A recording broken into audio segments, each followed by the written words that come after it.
Carletetto's penalty is crazy, everyone. It's not always the case that I comment on other people's words lately. Mimo is a coach I respect, and I've known him for a long time, so I won't comment on them. For me, the touch is fine. I won't comment on the referee's decisions because then there's also FVS, so if he reviewed it and didn't change his mind, he probably saw something. There are 3 people, 2 of them together with the 4th official, so there's plenty of time to go back. So I won't get into that, also because I think it was a great match, especially for those in the stands, less so for us coaches, because objectively, scoring 3 goals away from home and not winning is a lot of work for me to do next week.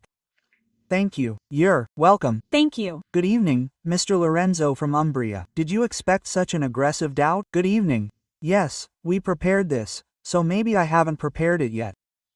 I should have prepared it even better. We prepared for the 3 days that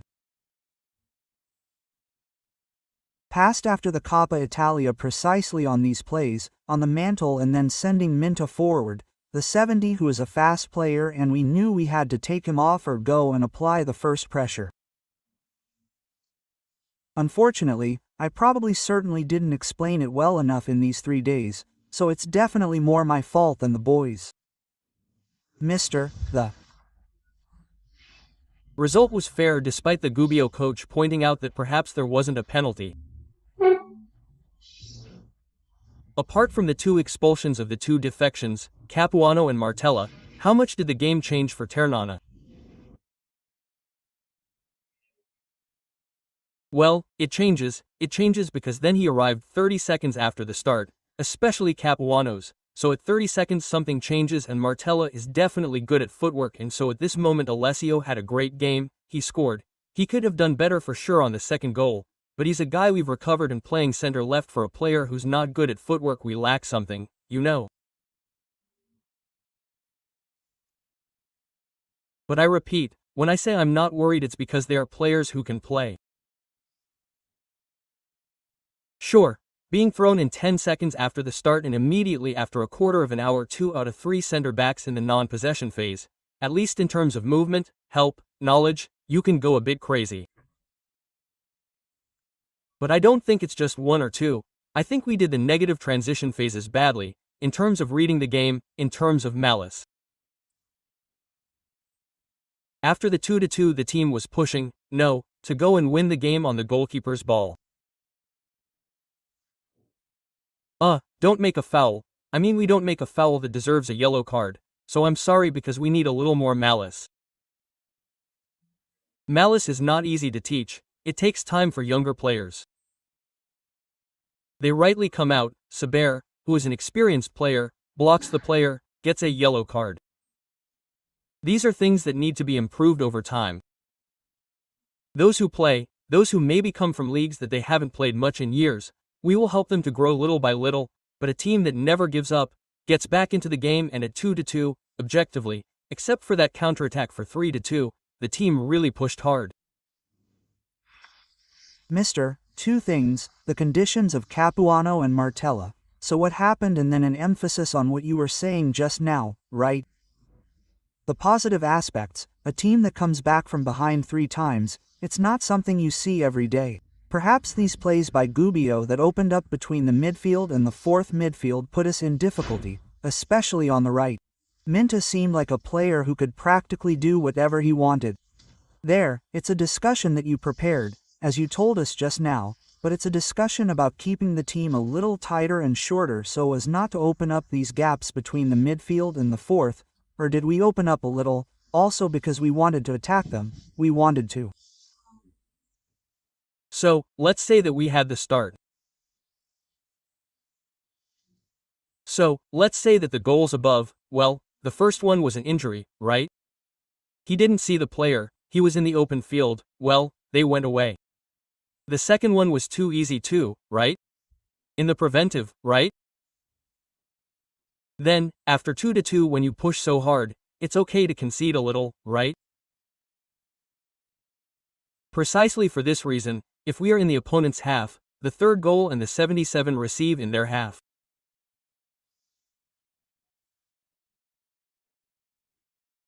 just make a foul, which is understandable.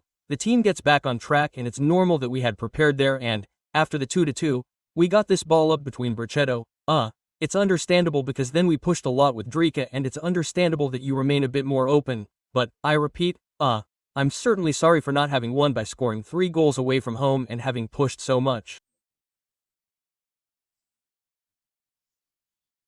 They are good, they were good in their certainties and I think the draw is fair. And Martella, on the other hand. Martella also felt something in his groin. Capuano, he didn't feel well enough to do anything. I don't think Capuano definitely stopped in time and we have a week to recover. We'll evaluate Martella on Tuesday and understand the extent of it.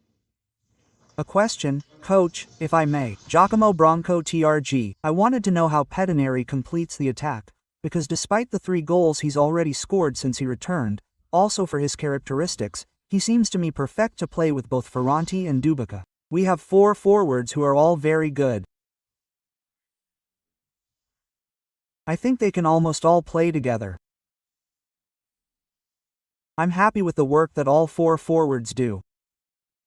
The team can certainly handle 2 at a time. It's not certain that sometimes you can play differently, even with 3. Obviously you have to find a balance and work on it. However, I'm happy with my forwards. I've always told my forwards that I don't look at who scores, but at the performance and, to date, since they've improved in condition, more or less all of them, among those who arrived later, I think that all 4, are strong players for us. So, my question refers to what you were saying before, that is, scoring 3 goals away from home and not winning makes you angry. Apart from that, the first half of the question is the result fair? The second half of the question. Do you think that the 3 teams ahead now have 1 that could give way, 2 could give way, all 3 could give way? So, I think the result is fair. They could give up on all 3, I don't know, it's difficult, but today we need to have another goal because otherwise we risk creating a situation that is not the real one. We can't forget the difficulties we have built this team and therefore I believe that we need to take slightly shorter steps. We need to take steps to shorten the gap as quickly as possible from now to the first half of the season and see where we are. If we manage to shorten the gap in these 7 games that still have a few points to those ahead, let's see what happens. And are you optimistic that we can shorten it given today's Ternana? Yes, but today's, Tuesday's, Arezzo's, I evaluate a bit of growth. I think so. We certainly lack the attention to take away the 3 points, the kind that makes the difference in games, even when there are difficulties. Well, we definitely need to improve on that, but we can do that with time and work. And do you think Gubbio can join the teams that could play extra time at the end of regulation time? I think Gubbio has players, they have signed players to be able to make the playoffs, then I don't know about the position, but it is a team that if it has Mantilla, Maru, Carraro, Signorini, Saber, I think it is built to make the playoffs. Then I don't know about the position. Today I will analyze the game, they played a good game. Then the difference in this championship of the teams is the consistency of the results. What I can tell you, that today it may seem, sometimes like a point and then later maybe if this point the following week you manage to get 3 points, then this point has value. Thank you. Thank you. Have a nice return. Hi Andrea, well done. You played a great game and finally you showed us, as I was telling you before, that chestnut that Carlo Mamarella always told us about, right? When you arrived in Terna, Andrea Valacchia, my colleagues and I were saying, has a great drive and a great shot, and in fact today you scored a beautiful goal. It makes up for many things that perhaps didn't go well last season, right? It's a great satisfaction for you, regardless of today's result. Hi, good evening everyone. Yes, scoring a goal is always a satisfaction, and in my opinion it was well orchestrated because we were coming from the right, we developed and moved the ball around. I found myself practically free on the edge of the area because, I repeat, we played it very well, and it's definitely a satisfaction. My parents were there to watch it, so that's always an extra reason, right? It's nice, and unfortunately it's a shame it wasn't useful for the 3 points. We'll try next Sunday, hopefully. How important is this draw one with a penalty in Ternana's path, which the Gubbio coach says was crazy? The Ternana coach doesn't comment on it. How important is it to have won a point in Gubbio in your team's growth path?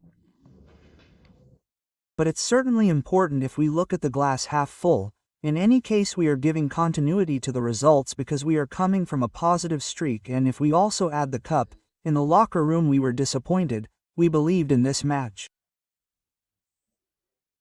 In my opinion, I think according to everyone, with a bit more attention, we would have brought it home today. Then it's clear that every match has its own story, but you were forced to chase 3 times. Yes, we chased 3 times, but in the end, in the second half, Gubbio played on the counterattack at home.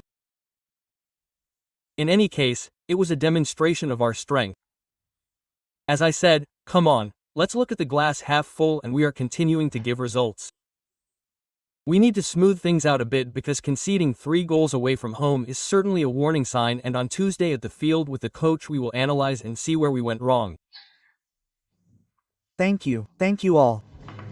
Bye. Good evening, Lorenzo Par 24 Umbria. Did you suffer in midfield from the Gubbio midfielders coming to take you so high? Then the first goal came about. It was born from a mistake, maybe from a horizontal ball, but in the first half you struggled a bit with these characteristics. Thank you. Well, the perception I had from the pitch was that they could only hurt us with the ball on the mantilla because he is a player of a higher category, at least one who has always played in higher categories, and that was kind of what they were looking for.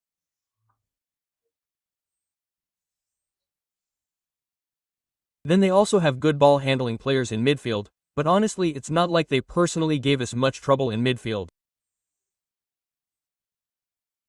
Plus this situation that we had seen during the week with the coach, we had prepared for it and we definitely had to be a bit more careful. There you go. Thank you. 1. I have a curiosity. Andrea Val. Hi Andrea. Andre Vallo, Gubbio. Only beautiful goals. You scored your first professional goal against Gubbio with Sam Benedetti's in 2017, today with your left foot. The other time it was with your right foot, if I'm not mistaken, under the crossbar. This time with your left foot. And can you tell us a bit about why you also tried it against Arezzo last week? It didn't go well. If it's a characteristic that you feel more this year, even than shooting on goal.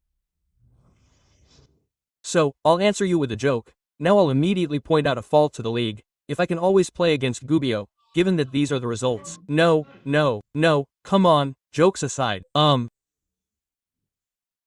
Well, the coach often asks me to shoot from the edge of the area and it's a bit of a characteristic of mine, but I was born on Mazzala, so I prefer both shooting from outside the box and running in, and I prefer it. Then it's clear that, with a different formation, now I start more in the 2-man midfield and then move up to develop the play. Maybe I'm a little late, but, I repeat, in my opinion there's a lot of credit to the team because they brought me to the edge of the air very free to be able to aim and shoot. Tam.